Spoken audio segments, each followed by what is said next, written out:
না ওই অনেক চালু করলে বুঝতে পারবেন।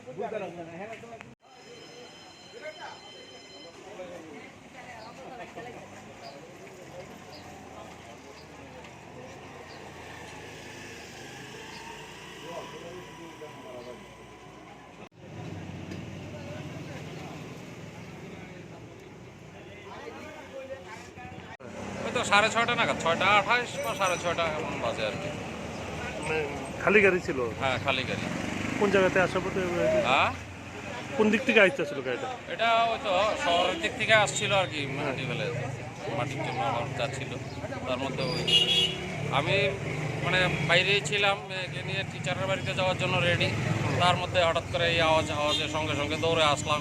এসে দেখি যে এই অবস্থা, গাড়ি একদম পুরো ডান দিকে এসে ঘরের ভিতরে ঢুকিয়ে দিয়েছে। তা ড্রাইভার দরজা খুলে বেরিয়ে পালিয়ে যাচ্ছিল, তো তাকে ধরলাম দৌড়ে যে ভাই তুমি পালাচ্ছ কেন, যা হওয়ার তো হয়ে গেছে, তুমি পালাচ্ছ কেন, কী হয়েছে বলো, কেন তুমি এরকমটা করলে?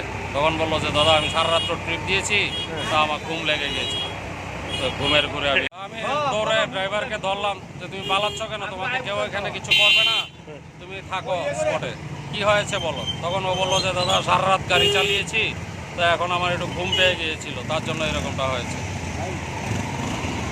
আর কি। গাড়ির নাম্বারটা জানতে পারছেন কি? হ্যাঁ, TR01AM1645।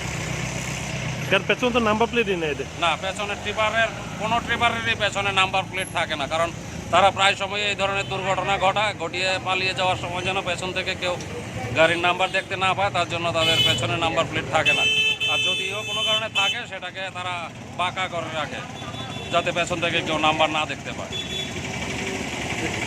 এই ধরনের এটা রেগুলার প্রসেস, এটা রেগুলার চলছে সবসময়। এটা হ্যাঁ, রাত্র 9টা থেকে শুরু করে ট্রিপারগুলো মানে প্রচণ্ড দাপাদাপি, 20-25টা ট্রিপার চলে এই রুটে প্রত্যেক দিন, সেটা চলে। কি নাম আপনার? আমার নাম প্রশান্ত সাহা। কিসের দোকান ছিল আপনাদের? এটা আমার ধান চাল এবং আটার মিল। আপনার কী রকম ক্ষতি হয়েছে? আমার তো মানে দরজা ভেঙে ফেলেছে, মেশিন ভেঙেছে, ঘরের বেড়া ভেঙেছে, সমস্ত কিছু মিলিয়ে অন্তত আমার 30-40 হাজার টাকা